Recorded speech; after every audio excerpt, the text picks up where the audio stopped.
Hi, I'm Peter Cummins. I'm chair of the UK Personal Construct Psychology Association, known as PCPA. In this video, which is the fourth in a series of videos that PCPA is producing, we're going to show you another form of qualitative grid which has been developed by Professor Harry Proctor. I'm really pleased that Harry Proctor is here to tell us about this grid.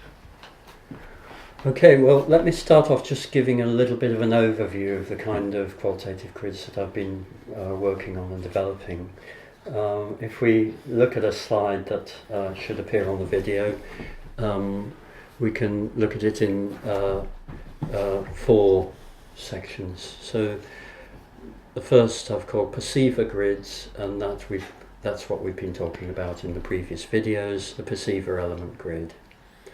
I also mentioned briefly that one could do it on the community of selves, so that you could think about how different selves that you have, as it were, or roles, if you like. So how does your work role regard you, yourself at work regard yourself as a family man, say, or as a person on the golf course, to explore different ego states or roles or selves, if you like. So that would come under the perceiver grids. Right. The next ones are the temporal and situational grids. Now you can very usefully use the rows to look at different points in time, or different points, different situations. By rows you mean the rows of the grid? The rows of the grid. So we'll look at that in a minute. Just to finish this slide though, in a minute in the next video that we do, we'll look at what we call relational grids. That's the perception of relationships, both with two people or three people or more. Finally, one can have qualitative grids devoted to particular questions, particular research questions. You can design your own grid, put what elements you're interested in looking at. Might be a particular topic, problem area, that sort of thing. I've developed two sorts of ones that I mentioned there on the slide. The reflective practice grid, which is for therapists to look at their own practice, including themselves as therapists, and a supervision grid, which is to trace the process of supervision as it goes, which can be used very usefully in supervision sessions. That's actually an awful lot of grids. A lot of, and in a way, I think this is the tip of the iceberg. I think you could go on developing different ones. Right. But in this particular video, you're going to focus on temporal and situational grids. One sort of temporal. I've put there two sorts. There's the event element grid and the event perceiver grid. I'm only going to look at the event perceiver grid. I'll tell you what the other one is when we've looked more carefully. Okay. Now you can trace things over time, either very, very quick bits of time, if you like, or you can trace it over very long periods of time. Example of very quick periods of time. In fact, my wife Jane and I wrote a paper on the play Cain and Abel by Byron, Cain a Mystery it's called, and we looked at the events running up to Cain actually murdering Abel in this play, according to Byron, and the whole action takes place over a period of about 5 minutes.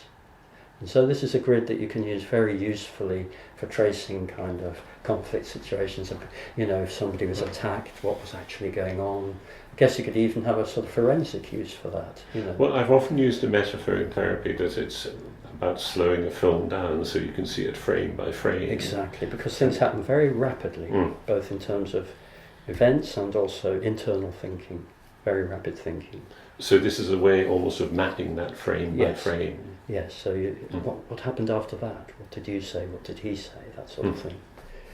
That can go through, so we're talking about, we'll look at this next slide here, where we're looking at, I've called it utterances, or events occurring in just seconds, if you like, through to what I've called episodes, that's minutes, events, that would be hours and days, through to eras, I've called it months and years. So if you wanted to look at, say, your whole life long, your childhood, your young adulthood, and now, we could say there are years, periods of time, years in length. Okay. Right. So when we look at one of these grids, and I'll show you one here, this is the EPG how perceivers construe situations at different stages. Okay, so the first thing it asks for is, what is the time scale that you're looking at? Are you looking at seconds, minutes, hours, days, months, years, if you like, and ring one of those. Mm-hmm. In this situation, I'm suggesting that you think of a situation and think of how you saw it and see how one other person saw it, the other person. It could be more people, of course, but for simplicity we'll stick to 2 people. Okay, so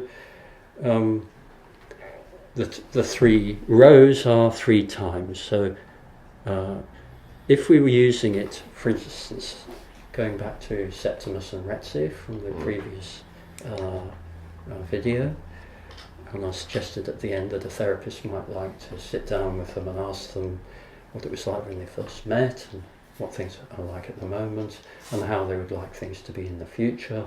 That's very usefully put on one of these grids. Right. And this has been filled in just by Septimus, for the sake of argument, by one person. It can be used with an individual. How do you see things? How do your wife see things? Just in an individual therapy session. Right. Or you could sit with a couple and ask You could them. sit with the couple and get them to write it, and that would be a nice thing for them to take home with them to sort of reflect on. Right. Yep. Okay. Yep. So it might be when you first met, what was it that attracted you to each other? Typical sort of couple therapy question. You know, when you first met, right? And that hopefully elicits. Sometimes they say, well, I wish we never had, and usually they say, oh yeah, I liked so and so. What did you like? And of course, in bringing those things up, tends to bring some of those emotions back. Just a final point about using this grid with a couple. I mean, you might hand them the couple and get them to write it in. Right. Or more likely as an interview, I used to sort of write very openly so that they can see what I'm writing, and I'd show them, you know. So you would have the grid in front of you and be filling it in. Yes. Yeah. Yeah. So you know, obviously that depends on if it's right with particular people. So just wanted to make that point that, you know, you can either give them paper or you can write it yourself. And would you then give them a copy of it to go home with? Or? If that seemed a good idea, yeah. Right. Yeah. Okay. Yeah. Okay, so let's just move on to this exercise.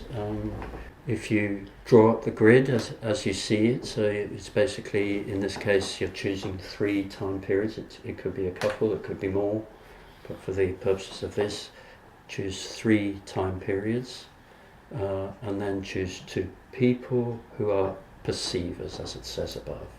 Right. So that would be, let's say yourself and some other person in a situation. Okay, and then if you haven't already chosen the time scale, if it was very long periods of time, like we did with Septimus and Retzi, when you first met now, and in the future we're talking about years. Right. It could be a very, very quick situation. We had an argument. Me and my wife had an argument outside the supermarket. It went on for about 5 minutes, and you know, it really seemed important to look carefully at that. Then you can trace it over, you know, the first minute, what was being said, how each saw the situation in the first minute, the second minute, and the third minute. Right. And again, to clarify, this is filled in by both people. Again, you've got that choice. So choice. if you're working with the 2 people, you can put their actual words in each column, or just in terms of the memory of one person. It's a very helpful thing to do to help a person clarify and get more objective somehow. You know, they tend to, when you carefully interview them, you find that they've missed certain chunks out, you know, that sort of thing. Right. So again and again, we come back to one of the huge values of qualitative grids, is this business of actually about summarising, demonstrating, and reflecting on what was happening in various situations and at various times. Yeah, that's right. Right. Okay. Good. I think that's that for this session. Okay. Yeah. Thank you.